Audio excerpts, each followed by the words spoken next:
시청자 여러분 안녕하십니까? 결국 우려했던 일이 벌어졌습니다. 신종 코로나 바이러스 12번째 확진자로 밝혀진 48세 남성이 지난달 강릉을 다녀간 것으로 확인됐습니다. 이 남성은 KTX를 타고 강릉으로 와 음식점과 커피숍, 리조트 등에서 1박 2일간 머물고 서울로 돌아갔습니다. 김영호 기자가 보도합니다.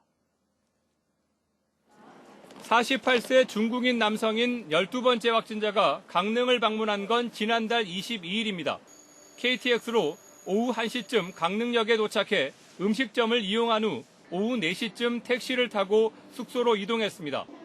오후 5시쯤 커피숍을 방문하고 6시쯤에는 강릉의 음식점에서 식사를 하고 저녁 7시에 숙소로 이동했다고 질병관리본부는 밝혔습니다.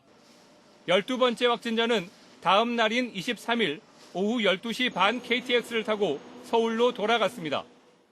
신종 코로나 바이러스 확진자가 유동인구가 많은 강릉역을 경유한 것으로 확인되면서 지역사회의 감염 확산에 대한 우려가 높아지고 있습니다. 관광객들도 혼란에 빠졌습니다.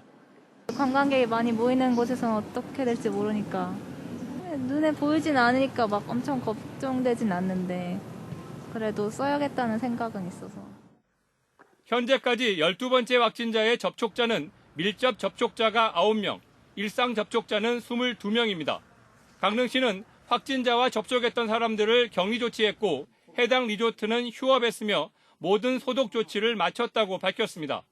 시민들이 혹시 불안하실 것을 감안하여서 어제 저녁에 모든 관련 장소를 다 방역 조치를 완료했고 강릉시는 접촉자들은 별다른 증세는 없으며 사태가 진정될 때까지 관내 노인복지시설은 당분간 이용을 중지시킬 계획이라고 밝혔습니다. MBC 뉴스 김영호입니다. 포근한 날씨에 이어 신종 코로나 바이러스 불안감까지 확산되면서 도내 겨울 축제들이 어려움을 겪고 있습니다.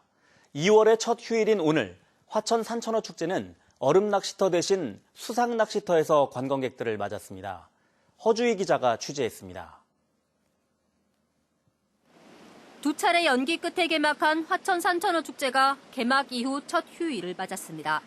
포근한 날씨에 얼음이 제대로 얼지 않자 부대 행사로 진행했던 수상 낚시터를 4배 이상으로 늘렸습니다. 수상 낚시가 축제의 주요 행사가 된 건 올해가 처음입니다. 강태공들은 얼음 낚시 대신 하천에서 낚시를 하면서 아쉬움을 달래고 있습니다. 얼음판 곳곳이 녹아내리자 강변에서 얼음 구멍으로 낚싯대를 들이우는 대낚시터도 새롭게 등장했습니다. 요즘 신종 코로나가 유행인데 조금 감기병도 있고 해서 조금 걱정돼서 여기 왔는데 이제 막상 오니까 이제 좀 기대도 되고 재밌을 것 같아요. 산천어를 무제한으로 양껏 잡아갈 수 있는 기회 드리도록 하겠습니다. 접수하는 시간 1분 남았습니다. 해마다 많은 사람들로 북적이던 맨손 잡기 체험장은 한산한 분위기입니다. 단소매 차림의 체험객도 부쩍 줄었고 지켜보는 관광객들도 마스크를 쓴 채 차분한 모습을 보였습니다. 안전상의 이유로 얼음 낚시터가 제한되면서 올해 축제 관광객 수는 절반 수준으로 뚝 떨어졌습니다. 영하 10도 정도로 확 떨어지면은 얼음의 강도가 높아져요. 그러면 목요일쯤부터는 저희가 그 얼음판 위에서 얼음 낚시를 즐길 수 있을 것 같습니다. 얼음판이 얇아지면서 인제 빙어 축제는 당초 계획보다 일찍 폐장했고 홍천강 꽁꽁축제는 이름이 무색하게 수상 낚시와 실내 낚시로 관광객을 맞이해야 했습니다. 이상 고온 현상에다 신종 코로나 바이러스에 대한 불안감까지 더해져 1년 내내 준비했던 겨울 축제들이 최대 고비를 맞고 있습니다. MBC 뉴스 허주입니다. 지적장애와 자폐를 가진 발달장애 학생은 학교가 끝난 뒤 마땅히 갈 데가 없는 게 현실입니다. 그런데 도내 처음으로 원주에서 발달장애 학생을 위한 방과 후 서비스가 시행돼 호응을 얻고 있습니다. 황구선 기자입니다. 바퀴가 달린 스톤을 밀어 말을 움직이는 컬링 윷놀이가 한창입니다. 진지한 표정으로 스톤을 독에 걸륜 모가 적힌 곳으로 밀고 다른 편 말을 잡을 때면 짜릿함을 감추지 못합니다. 친구들하고 다 같이 말판 움직이고 웃었던 시간이 굉장히 재밌었어요. 여기 선생님들하고. 차를 그로 설날에 먹었던 떡국도 빚어보고 균형을 잘 잡는 사람이 이기는 보드게임에 집중력을 발휘합니다.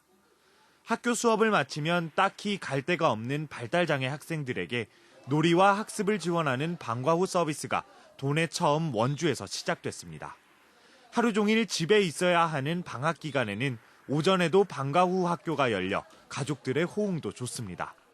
장애인한테 많이 신경을 써야 되니까 스트레스를 좀 많이 받은 것 같아요. 근데 이제 집에 가서도 집안일도 도와줄 수 있고. 원주 지역 첫 서비스 대상자는 12명.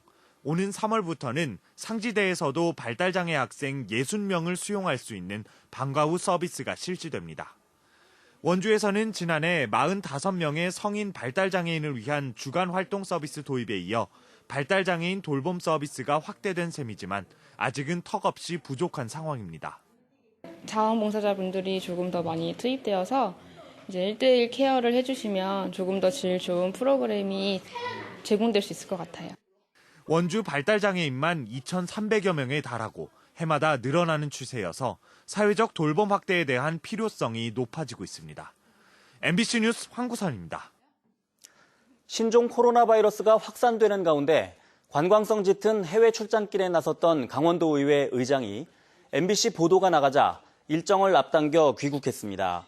지난달 29일 7박 9일 일정으로 발트 3국의 지방의회와 도시정책을 보기 위해 전국 시도의회 의장협의회 소속 의장 5명과 함께 외유에 오른 한금석 강원도의회 의장은 도민들의 비난이 쏟아지자 당초 일정을 나흘 앞당겨 오늘 오전 귀국했습니다.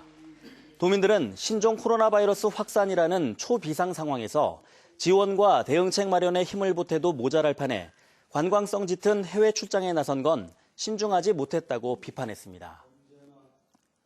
군부대 재편과 신종 코로나 바이러스 확산 여파로 도내 혈액 수급에 차질이 우려됩니다. 대한적십자사 강원혈액원은 지난달 31일 기준 강원도 보유 혈액량은 3.5일분으로 적정 보유량인 5일분에 크게 못 미친다고 밝혔습니다. 특히 A형은 3일분, O형은 3.3일분만 보유하고 있어 위기를 맞고 있습니다. 강원혈액원은 명절과 방학에다 군부대가 줄면서 단체 헌혈이 감소한 데다 신종 코로나 바이러스의 여파로 단체 헌혈 일정이 연기되고 있어 신종 코로나 바이러스 사태가 더 확산되면 혈액 수급에 막대한 차질이 우려된다고 밝혔습니다. 뉴스를 마칩니다. 고맙습니다.